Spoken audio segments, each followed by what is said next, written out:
والدین اور ہم باب ہفتم یا 7 چیپٹر، اسے ہم 3 حصوں میں تقسیم کریں گے۔ پہلا حصہ ہے آیات ربانی کی روشنی میں صلہ رحمی، قرابت داروں کو دینے کا حکم۔ سورہ نحل آیت نمبر 90۔ اللہ انصاف کرنے کا حکم دیتا ہے اور احسان کرنے کا اور قرابت داروں کو دینے کا، اور بے حیائی اور ناشائستہ حرکتوں اور زیادتی کرنے سے منع فرماتا ہے۔ تم لوگوں کو نصیحت ہے تاکہ تم خیال رکھو۔ قرآن مجید میں جا بجا انصاف کرنے کا حکم دیا گیا ہے۔ اللہ تبارک و تعالیٰ فرماتے ہیں سورہ نساء آیت نمبر 58، اور جب لوگوں کے درمیان فیصلہ کرو تو انصاف سے فیصلہ کرو، کچھ شک نہیں کہ تم کو اللہ اچھی نصیحت کرتا ہے۔ ایک اور جگہ فرمایا گیا سورہ نساء آیت نمبر 105، ہم نے تیری طرف یہ کتاب حق کے ساتھ نازل کی ہے تاکہ جو کچھ اللہ تجھے سمجھائے اس سے تو لوگوں کے درمیان انصاف کرے اور تو خیانت کرنے والوں کا حمایتی نہ ہو۔ دین اسلام کا تیسرا بڑا ستون احسان ہے۔ قرآن مجید میں ارشاد ربانی ہے سورہ بقرہ آیت نمبر 195، اور احسان یعنی نیکی کیا کرو، اللہ احسان کرنے والوں کو پسند کرتا ہے۔ اللہ تعالیٰ احسان کرنے والے کے اجر کے بارے میں فرماتے ہیں سورہ توبہ آیت نمبر 120، بے شک اللہ احسان کرنے والوں کا اجر ضائع نہیں کرتا۔ اللہ تعالیٰ قرابت داروں کو دینے کا حکم دیتے ہیں۔ نبی کریم صلی اللہ علیہ وآلہ وسلم کی احادیث سے اس کی مزید وضاحت ملتی ہے۔ صدقہ کرتے وقت قرابت داروں کو ترجیح دی جائے۔ حضرت انس بن مالک رضی اللہ عنہ کہتے ہیں کہ حضرت ابو طلحہ رضی اللہ عنہ مدینہ منورہ کے انصاریوں میں کھجور کے باغات کے اعتبار سے سب سے زیادہ مالدار تھے، اور انہیں اپنے مالوں میں سب سے زیادہ پسند بیرہا نامی باغ تھا۔ یہ مسجد نبوی کے بالکل سامنے تھا۔ نبی کریم صلی اللہ علیہ وآلہ وسلم اس میں تشریف لے جاتے اور باغ میں موجود خوشگوار پانی پیتے تھے۔ حضرت انس رضی اللہ عنہ بیان فرماتے ہیں کہ جب یہ آیت نازل ہوئی، تم ہرگز نیکی کو نہیں پہنچ سکو گے تاں آقا تم اپنی پسندیدہ چیزیں خرچ کرو۔ سورہ آل عمران آیت نمبر 92۔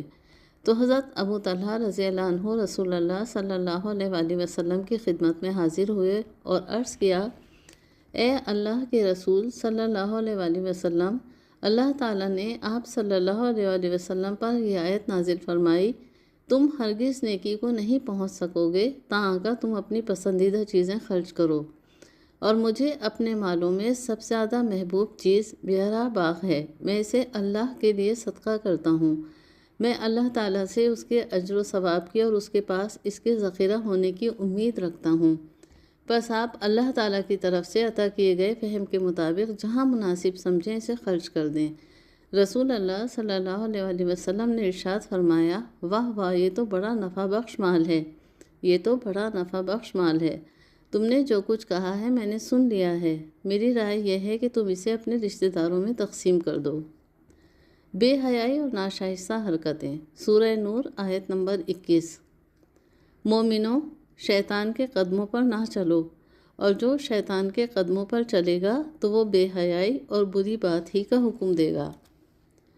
رب کائنات مزید فرماتے ہیں سورہ نور آیت نمبر 19، جو لوگ چاہتے ہیں کہ مسلمانوں میں بے حیائی کا چرچا ہو، انہیں دکھ دینے والا عذاب ہوگا، دنیا میں بھی اور آخرت میں بھی۔ حضرت ابن مسعود رضی اللہ عنہ سے روایت ہے کہ رسول اللہ صلی اللہ علیہ وآلہ وسلم نے فرمایا کہ انبیاء سابقین سے یہ بات لوگوں تک پہنچی ہے کہ جب تو حیا نہیں کرتا تو پھر جو چاہے کر۔ قرابت داروں کو دینے کے حکم کے ساتھ ساتھ اللہ رب العزت نے جن باتوں کا حکم دیا ہے ان میں انصاف اور احسان جیسے خوبصورت موضوعات شامل تھے۔ اس کے ساتھ ہی بے حیائی اور ناشائستہ حرکتوں اور زیادتی سے منع فرمایا گیا۔ ہم موقع محل کے لحاظ سے قارئین کو تھوڑی سی معلومات وہم پہنچانے کی غرض سے دوسرے موضوعات پر بھی بات کر لیتے ہیں۔ عہد کو پورا کرنے اور رشتے جوڑ رکھنے کا حکم۔ سورہ بقرہ آیت نمبر 27، جو پکا کرنے کے پیچھے اللہ کا عہد توڑ دیتے ہیں اور جن رشتوں کے جوڑے رکھنے کو اللہ نے فرمایا ان کو قطع کرتے ہیں اور ملک میں فساد پھیلاتے ہیں، یہی لوگ نقصان اٹھائیں گے۔ یہاں عہد سے مراد وہ وصیت ہے جو اللہ نے بندوں کو کی تھی، جو اس کے تمام احکام بجا لانے اور تمام نافرمانیوں سے بچنے پر مشتمل ہے۔ اس کا توڑ دینا اس پر عمل نہ کرنا ہے۔ بعض کہتے ہیں کہ عہد توڑنے والے اہل کتاب کے کافر اور ان کے منافق ہیں، اور عہد وہ ہے جو ان سے تورات میں لیا گیا تھا کہ وہ اس کی تمام باتوں پر عمل کریں اور محمد صلی اللہ علیہ وآلہ وسلم کی اتباع کریں۔ جب بھی آپ صلی اللہ علیہ وسلم تشریف لے آئیں، آپ صلی اللہ علیہ وآلہ وسلم کی نبوت کا اقرار کریں اور جو کچھ آپ صلی اللہ علیہ وآلہ وسلم کی جانب سے لے کر آئیں اس کی تصدیق کریں۔ اور اس عہد کو توڑنا یہ ہے کہ انہوں نے آپ صلی اللہ علیہ وآلہ وسلم کی نبوت کا علم ہونے کے باوجود الٹا اطاعت سے انکار کر دیا اور باوجود عہد کا علم ہونے کے اسے چھپایا، دنیاوی مصلحتوں کی بنا پر اس کا الٹ کیا۔ امام ابن جریر رحمۃ اللہ علیہ اس قول کو پسند کرتے ہیں اور مقاتل بن حیان رحمۃ اللہ علیہ کا بھی یہی قول ہے۔ بعض کہتے ہیں کہ اس سے مراد کوئی خاص جماعت نہیں بلکہ شرک و کفر و نفاق والے سب کے سب مراد ہیں۔ عہد سے مراد اپنی توحید اور نبی صلی اللہ علیہ وآلہ وسلم کا اقرار کرانا ہے، جن کی دلیل میں کھلی ہوئی نشانیاں اور بڑے بڑے معجزے موجود ہیں، اور اس عہد کو توڑ دینا توحید و سنت سے منہ موڑنا اور انکار کرنا ہے۔ یہ قول اچھا ہے۔ زی محشری رحمہ اللہ کا میلان بھی اسی طرح ہے۔ وہ کہتے ہیں عہد سے مراد اللہ تعالیٰ کی توحید ماننے کا اقرار ہے، جو فطرت انسان میں داخل ہونے کے علاوہ روز میثاق بھی منوایا گیا۔ فرمایا گیا تھا سورہ اعراف آیت نمبر 172، کیا میں تمہارا رب نہیں ہوں؟ تو سب نے جواب دیا بے شک تو ہمارا رب ہے۔ پھر جو کتابیں دی گئیں ان میں بھی اقرار کیا گیا، جیسے فرمایا میرے عہد کو نبھاؤ، میں بھی اپنے وعدے پورے کروں گا، سورہ بقرہ آیت نمبر 40۔ بعض کہتے ہیں وہ عہد مراد ہے جو روحوں سے لیا گیا تھا جب وہ حضرت آدم علیہ السلام کی پیٹھ سے نکالی گئی تھیں۔ یہاں جیسے فرمایا ہے سورہ اعراف آیت نمبر 172، جب تیرے رب نے اولاد آدم سے وعدہ لیا کہ میں ہی تمہارا رب ہوں، اور ان سب نے اقرار کیا اور اس کا توڑنا اس سے انحراف ہے۔ یہ تمام اقوال تفسیر ابن جریر سے منقول ہیں۔ ابو العالیہ رحمہ اللہ فرماتے ہیں عہد اللہ کو توڑنا منافقوں کا کام ہے، جن میں 6 خصلتیں ہوتی ہیں: بات کرنے میں جھوٹ بولنا، وعدہ خلافی کرنا، امانت میں خیانت کرنا، اللہ کے عہد کو مضبوطی کے بعد توڑ دینا، اللہ تعالیٰ نے جن رشتوں کو ملانے کا حکم دیا ہے انہیں نہ ملانا، زمین میں فساد پھیلانا۔ یہ 6 خصلتیں ان کی اس وقت ظاہر ہوتی ہیں جب کہ ان کو غلبہ ہو، اور جب وہ مغلوب ہوتے ہیں تو 3 اگلے کام کرتے ہیں۔ صدی فرماتے ہیں قرآن کے احکام کو پڑھنا، جاننا، سچ کہنا، پھر نہ ماننا بھی عہد کو توڑنا تھا۔ اللہ تعالیٰ نے جن کاموں کے جوڑنے کا حکم دیا ہے ان سے مراد صلہ رحمی کرنا، قرابت کے حقوق ادا کرنا وغیرہ ہے، جیسے اور جگہ قرآن مجید میں ہیں۔ سورہ محمد آیت نمبر 22، قریب ہے کہ تم اگر لوٹو تو زمین میں فساد کرو اور رشتے ناطے توڑ دو۔ ماں باپ کے لیے وصیت، سورہ بقرہ آیت نمبر 180، تم پر فرض کیا گیا ہے کہ جب تم میں سے کسی پر موت موجود ہو، اگر وہ کچھ مال چھوڑے، پسندیدہ طور پر ماں باپ اور رشتہ داروں کے لیے وصیت کر جانا، یہ متقیوں پر ایک حق ہے۔ اس آیت میں ماں باپ اور قرابت داروں کے لیے وصیت کرنے کا حکم ہو رہا ہے۔ میراث کے حکم سے پہلے یہ واجب تھا۔ ٹھیک قول یہی ہے، لیکن میراث کے احکام نے اس وصیت کے حکم کو منسوخ کر دیا۔ ہر وارث اپنا مقررہ حصہ بے وصیت لے لے گا۔ سنن وغیرہ میں حضرت عمر بن خارجہ رضی اللہ عنہ سے حدیث ہے، کہتے ہیں میں نے رسول اللہ صلی اللہ علیہ وآلہ وسلم کو خطبے میں یہ فرماتے ہوئے سنا کہ اللہ تعالیٰ نے ہر حقدار کو اس کا حق پہنچا دیا ہے، اب کسی وارث کے لیے وصیت نہیں۔ آیت میراث کا حکم مستقل ہے اور اللہ تعالیٰ کی طرف سے وہ واجب و فرض ہے۔ وہ قرابت دار جن کا کوئی ورثہ مقرر نہیں، ان کے لیے تہائی مال میں وصیت کرنا مستحب ہے۔ خونی رشتہ دار وراثت کے زیادہ حقدار ہیں۔ سورہ انفال آیت نمبر 75، اور جو لوگ بات کو ایمان لائے اور انہوں نے ہجرت کی اور تمہارے ساتھ ہو کر جہاد کیے تو وہ تمہیں میں داخل ہیں، اور رشتہ دار اللہ کے حکم کے مطابق ایک دوسرے کے زیادہ حقدار وارث ہیں، بے شک اللہ ہر چیز سے واقف ہے۔ سورہ احزاب آیت نمبر 6۔ اور رشتہ دار کتاب اللہ کی روح سے بنسبت دوسرے مومنوں اور مہاجروں کے آپس میں زیادہ حقدار ہیں، ہاں مگر یہ کہ تم اپنے دوستوں کے ساتھ حسن سلوک کرنا چاہو، یہ حکم الہی میں لکھا ہے۔ یہاں فرمایا گیا کہ بنسبت عام مومنوں، مہاجرین و انصار کے ورثے کے زیادہ حقدار قرابت دار ہیں۔ اس سے پہلے رسول کریم صلی اللہ علیہ وآلہ وسلم نے مہاجرین اور انصار میں جو بھائی چارہ کرایا تھا، اسی کے اعتبار سے یہ آپس میں ایک دوسرے کے وارث ہوتے تھے اور قسمیں کھا کر ایک دوسرے کے حلیف بنے ہوئے تھے۔ وہ بھی آپس میں ورثہ بانٹ لیا کرتے تھے۔ اس کو اس آیت نے منسوخ کر دیا۔ پہلے اگر انصاری مر گیا تو اس کے وارث اس کے قرابت کے لوگ نہیں ہوتے تھے، بلکہ مہاجر ہوتے تھے، جن کے درمیان نبی صلی اللہ علیہ وآلہ وسلم نے بھائی چارہ قائم کرا دیا تھا۔ حضرت زبیر بن عوام رضی اللہ عنہ کا بیان ہے کہ یہ حکم خاص ہم انصار و مہاجرین کے بارے میں اترا ہے۔ ہم جب مکہ چھوڑ کر مدینے آئے تو ہمارے پاس کچھ مال نہ تھا۔ یہاں آ کر ہم نے انصاریوں سے بھائی چارہ کیا۔ یہ بہترین بھائی ثابت ہوئے، یہاں تک کہ ان کے فوت ہونے کے بعد ان کے مال کے وارث بھی وہی ہوتے تھے۔ حضرت ابوبکر صدیق رضی اللہ عنہ کا بھائی چارہ حضرت خارجہ بن زید رضی اللہ عنہ کے ساتھ تھا۔ حضرت عمر رضی اللہ عنہ کا فلاں کے ساتھ تھا۔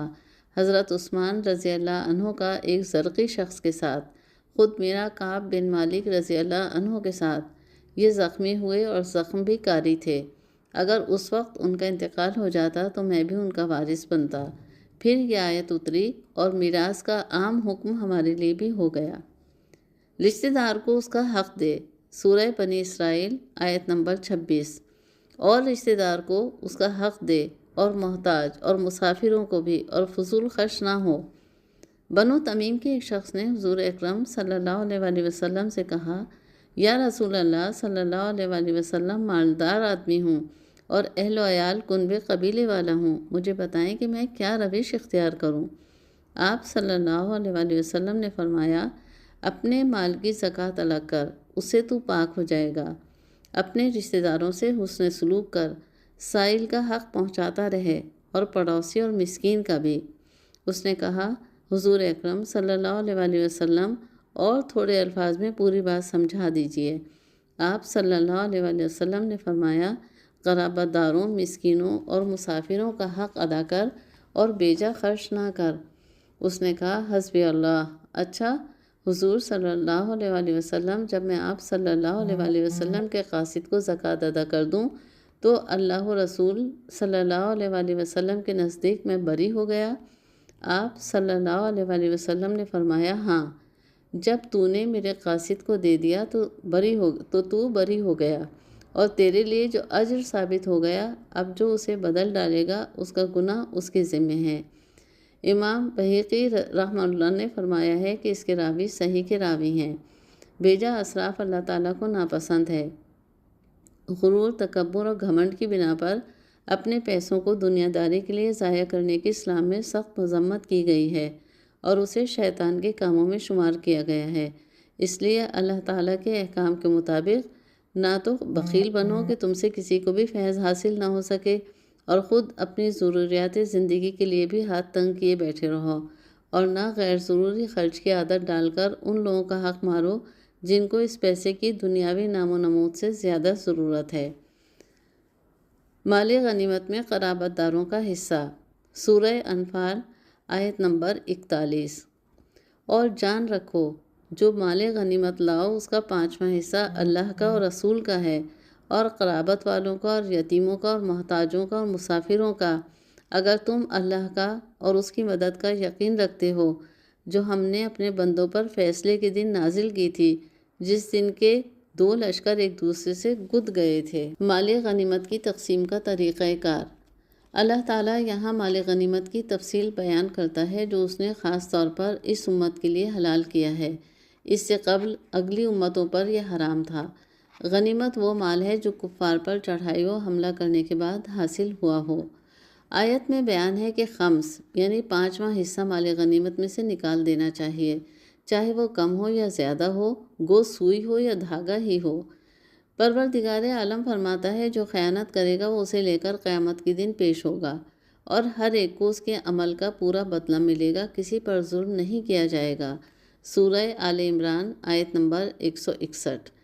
تفسیر ابن کثیر میں تحریر فرمایا گیا ہے کہ کہتے ہیں خمس میں سے ربانی حصہ کعبے میں داخل کیا جائے گا۔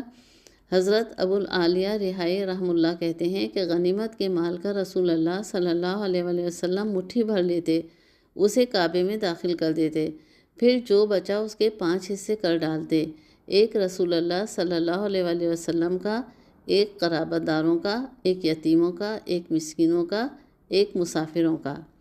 ایک صحابی رضی اللہ تعالیٰ عنہ نے حضور اکرم صلی اللہ علیہ وآلہ وسلم سے وادی القریٰ میں آ کر سوال کیا کہ یا رسول اللہ، غنیمت کے بارے میں آپ صلی اللہ علیہ وآلہ وسلم کیا ارشاد فرماتے ہیں؟ تو آپ صلی اللہ علیہ وآلہ وسلم نے فرمایا، اس میں سے 5واں حصہ تو اللہ تعالیٰ کا ہے، باقی حصے لشکریوں کے۔ اس نے پوچھا تو اس میں کسی کو کسی پر زیادہ حق نہیں؟ آپ صلی اللہ علیہ وآلہ وسلم نے فرمایا، ہرگز نہیں، یہاں تک کہ تو اپنے دوست کے جسم سے تیر نکالے تو اس تیر کا بھی تو سے زیادہ مستحق نہیں۔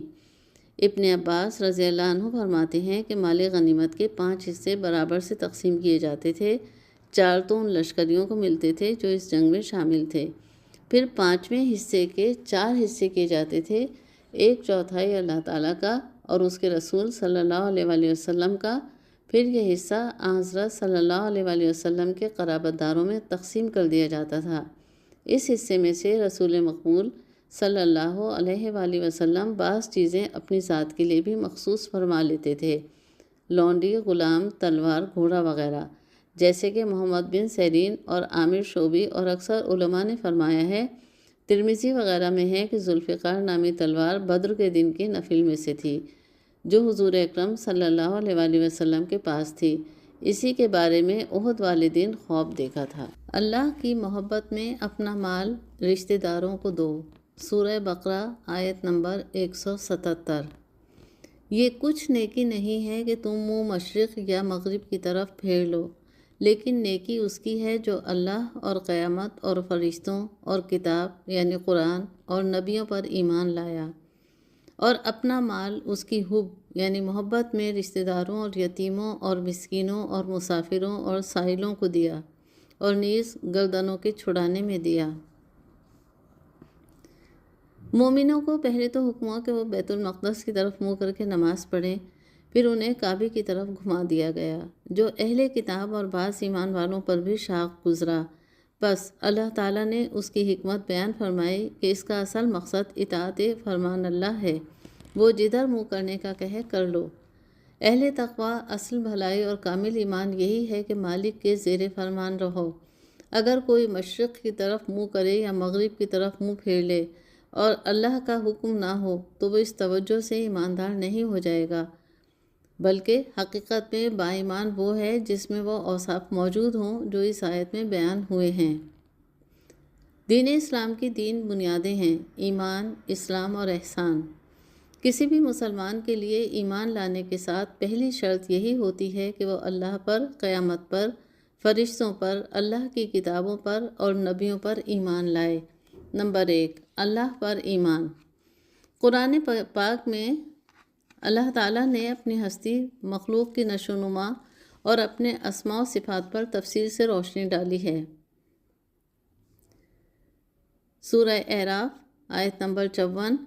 بے شک تمہارا رب ہی ہے جس نے آسمانوں اور زمین کو 6 دنوں میں پیدا کیا، پھر وہ عرش پر مستوی ہوا۔ وہی دن کو رات سے ڈھانپتا ہے کہ وہ تیزی سے اس کے پیچھے چلی آتی ہے، اور اسی نے سورج، چاند اور تارے پیدا کیے، ایسے طور پر کہ سب اس کے حکم کے تابع ہیں۔ دیکھو یہ سب اسی کی تخلیق ہے اور حکم بھی اسی کا ہے، بڑی ہی برکتوں والا ہے، اللہ سب جہانوں کا پالنے والا ہے۔ نمبر 2، قیامت پر ایمان۔ اللہ تعالیٰ قیامت کے بارے میں فرماتے ہیں، سورہ رحمان آیت 26 تا 27، ہر وہ مخلوق جو اس زمین پر ہے فنا ہونے والی ہے، اور صرف تیرے رب کی ذات باقی رہے گی جو عظمت اور بزرگی والی ہے۔ ارشاد ربانی ہے، سورہ زمر آیت 68 تا 70، اور جب سور پھونکا جائے گا تو آسمانوں اور زمین والے بے ہوش ہو جائیں گے مگر جسے اللہ چاہے گا، وہ اس سے مستثنیٰ ہے، مثلاً حوریں، پھر دوسری بار سور پھونکا جائے گا تو فوراً سب کھڑے ہو کر دیکھنے لگیں گے اور زمین اپنے رب کے نور سے روشن ہو جائے گی۔ کتاب رکھ دی جائے گی، انبیاء علیہ السلام اور گواہوں کو لایا جائے گا، اور لوگوں کے مابین حق کے مطابق فیصلہ کر دیا جائے گا، اور ان پر ظلم نہیں کیا جائے گا، اور ہر نفس کو اس کا کیا پورا مل جائے گا، اور جو کچھ یہ کرتے ہیں وہ اللہ خوب جانتا ہے۔ نمبر 3، فرشتوں پر ایمان۔ اللہ تبارک و تعالی نے ہمیں فرشتوں کے وجود کی خبر دی اور ان پر ایمان لانے کا حکم دیا۔ ارشاد فرمایا، سورہ نساء آیت نمبر 136، اور جو شخص اللہ، اس کے فرشتوں، اس کی کتابوں، اس کے رسولوں اور آخرت کے دن کا انکار کرے گا تو یقیناً وہ دور بھٹک گیا۔ نمبر 4، اللہ کی کتابوں، قرآن مجید پر ایمان۔ اللہ تعالیٰ نے ان کتابوں پر ایمان لانے کا حکم دیا ہے۔ سورہ نساء آیت نمبر 136، اے ایمان والو، اللہ اور اس کے رسول صلی اللہ علیہ وآلہ وسلم پر، اس کی کتاب پر کما حقہ ایمان لاؤ جو اس نے پیغمبر آخر الزماں پر نازل کی، اور اس کتاب پر بھی ایمان لاؤ جو اس نے پہلے نازل کی۔ نبی کریم صلی اللہ علیہ وآلہ وسلم نے فرمایا، میں تم میں ایسی چیز چھوڑ کر جا رہا ہوں، اگر تم نے اسے مضبوطی سے تھامے رکھا، اس پر عمل کیا تو ہرگز کبھی بھی گمراہ نہیں ہوگے۔ وہ چیز اللہ کی کتاب اور اس کے نبی صلی اللہ علیہ وآلہ وسلم کی سنت ہے۔ نمبر 5، نبیوں پر ایمان۔ ہر مسلمان کا ایمان ہے کہ اللہ تبارک و تعالیٰ نے انسانوں میں پیغمبروں کا انتخاب فرمایا، ان کی طرف اپنی شریعت وحی فرمائی اور انہیں حکم دیا کہ اسے لوگوں تک پہنچائیں تاکہ قیامت کے دن اپنے برخلاف ان کی حجت ختم کرے۔ انہیں واضح احکام دیے اور معجزات کے ذریعے انہیں تقویت سے نوازا۔ سب سے پہلے نبی حضرت نوح علیہ السلام تھے اور سب سے آخری نبی حضرت محمد صلی اللہ علیہ وآلہ وسلم ہیں۔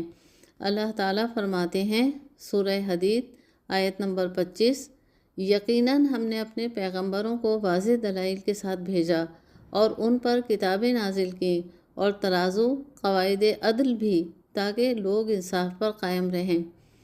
اللہ تعالیٰ نے قرآن مجید میں بار بار رشتہ داروں، یتیموں اور مسکینوں اور مسافروں اور سائلوں کو دینے پر زور دیا ہے، نیز گردنوں کے چھڑانے پر بھی مال خرچ کرنے کو افضل قرار دیا۔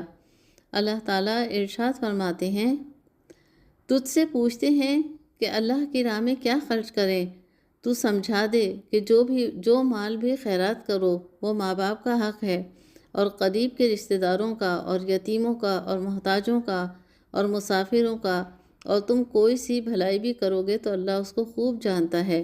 سورہ بقرہ آیت نمبر 215۔ اللہ کا عہد پورا کرنے اور رشتے جوڑنے والے۔ سورہ رعد آیت نمبر 20 اور 21۔ وہ لوگ جو پورا کرتے ہیں اللہ کا عہد اور نہیں وہ توڑتے پختہ عہد کو، اور وہ لوگ جو ملاتے اس چیز کو کہ حکم دیا ہے اللہ نے اس کی بابت یہ کہ اسے ملایا جائے، اور وہ ڈرتے ہیں اپنے رب سے، اور وہ ڈرتے ہیں انتہائی برے حساب سے۔ اللہ تبارک و تعالیٰ مومنین کی تعریف کرتے ہوئے ان کے اجر کے بارے میں فرماتے ہیں، سورہ شورى آیت نمبر 23، جو ایمان لائے اور انہوں نے نیک عمل کیے تو کہہ دے کہ میں تم سے اس پر کوئی مزدوری نہیں مانگتا ہوں مگر رشتے ناطے کی محبت، اور جو شخص نیکی کرے گا اس کے لیے ہم اور زیادہ خوبی پیدا کریں گے، اللہ بخشنے والا قدردان ہے۔ قرابت دار کو اس کا حق دو۔ سورہ روم آیت نمبر 38۔ سو آپ دیں قرابت دار کو اس کا حق، اور مسکین کو اور مسافر کو بھی، یہ بہت بہتر ہے ان لوگوں کے لیے جو چاہتے ہیں اللہ کا چہرہ، اور یہی لوگ ہیں فلاح پانے والے۔ قطع تعلق کرنے والوں کے لیے آخرت میں برا گھر ہے۔ سورہ رعد آیت نمبر 25۔ اور وہ لوگ جو توڑتے ہیں اللہ کا عہد اس کو پختہ کرنے کے بعد، اور وہ قطع کرتے ہیں اس چیز کو کہ حکم دیا ہے اللہ نے اس کی بابت یہ کہ اسے ملایا جائے، اور وہ فساد کرتے ہیں زمین میں، یہ لوگ ان کے لیے لعنت ہے اور انہی کے لیے انتہائی برا گھر ہے آخرت کا۔ سورہ بقرہ آیت نمبر 27۔ وہ لوگ جو توڑتے ہیں اللہ کا عہد اس کو پختہ کر لینے کے بعد، اور وہ کاٹتے ہیں اس چیز کو کہ حکم دیا ہے اللہ نے اس کی بابت یہ کہ اسے ملایا جائے، اور وہ فساد کرتے ہیں زمین میں، یہی لوگ ہیں خسارہ اٹھانے والے۔ سورہ آل عمران آیت نمبر 77۔ جو لوگ اللہ کے عہد اور اپنی قسموں کے بدلے بے حقیقت معاوضے لے لیتے ہیں، یہی لوگ ہیں جن کو آخرت میں کچھ بہتر نہیں، اور قیامت کے دن اللہ ان سے بات نہیں کرے گا اور نہ ان کی طرف دیکھے گا اور نہ ان کو پاک کرے گا، اور ان کے لیے دردناک عذاب ہے۔ رشتے توڑنے والے پر اللہ کی لعنت۔ سورہ محمد آیت نمبر 22 تا 24۔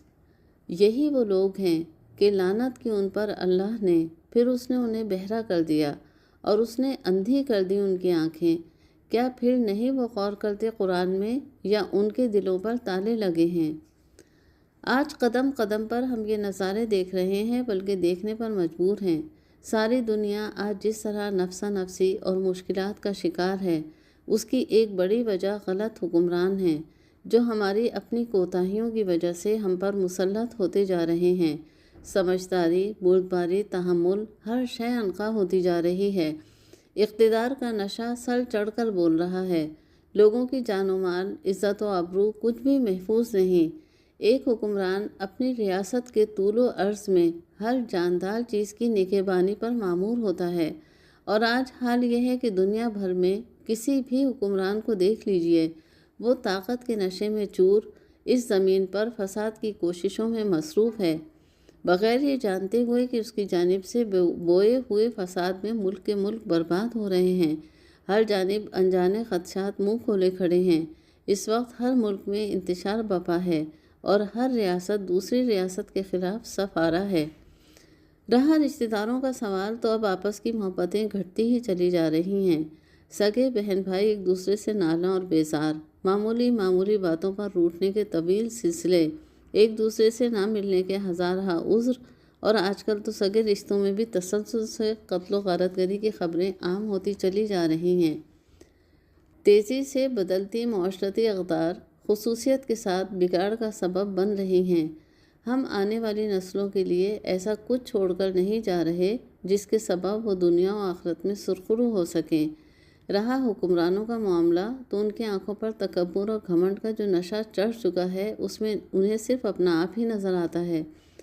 لوگ اقتدار و اختیار کے لیے اپنے بچے تک داؤ پر لگانے کے لیے تیار رہتے ہیں، اور در حقیقت وہ نہ آنکھوں سے دیکھ سکتے ہیں اور نہ کانوں سے سن سکتے ہیں، کیونکہ حقیقت سے راہ فرار اور مزاج کی فرعونیت انہیں وہی سب دکھاتی ہے جو وہ دیکھنا اور سننا چاہتے ہیں، اور ان کے گرد خوش آمدی حلقے انہیں ہر وہ بات دکھاتے اور سناتے ہیں جو انہیں اپنے اقتدار کے لیے سود مند معلوم ہوتی ہے۔ یہی وجہ ہے کہ یہ اندھے بہرے لوگ عام آدمی کی پریشانی اور دکھ درد محسوس کرنے کے بجائے من مانے فیصلے کر کے لوگوں کی زندگیاں اجیرن کر دیتے ہیں، اور قرآن مجید میں ایسے ہی لوگوں پر لعنت بھیجی گئی ہے۔ قرآن مجید راہ ہدایت ہے، یہ دنیا کے تمام انسانوں کے لیے رحمت بن کر آیا ہے۔ اس میں زندگی گزارنے کے سنہرے اصول موجود ہیں۔ ایسے لوگ جو اقتدار و اختیار میں گم ہو کر راہ حق سے بھٹکتے ہیں اور زمین میں فساد کے مرتکب ہوتے ہیں، وہ لوگ جو اللہ تبارک و تعالیٰ کی بار بار قرآن مجید میں یاد دہانیوں کے باوجود رشتے ناتوں کو اہمیت نہیں دیتے، ان کے بارے میں قرآن مجید میں فرمایا گیا کہ کیا وہ قرآن مجید پر غور نہیں کرتے، یا ان کے دلوں پر تالے لگے ہوئے ہیں؟ باوجود اختیار کے انسان اللہ رب العزت کی کبریائی یاد رکھے اور یہ سمجھ لے کہ عزت و منصب اسے اللہ پاک کے توسط سے انسانوں کی خدمت کرنے کے لیے ہی عطا ہوا ہے، تو پھر وہ عدل و انصاف کے تقاضوں کو مد نظر رکھتے ہوئے اپنی طاقت و اختیار کا جائز استعمال کرے گا، اور دنیا میں امن اور سلامتی کے پیغام کو پھیلائے گا۔ اللہ تعالیٰ ہر اس شخص کو جسے اس نے مقتدر اعلیٰ بنایا ہے ہدایت عطا فرمائے، تاکہ دنیا میں تمام لوگ امن اور سلامتی کے ساتھ رہ سکیں۔ یہاں ہمارے باب ہفتم کے پہلے حصے کا اختتام ہوتا ہے۔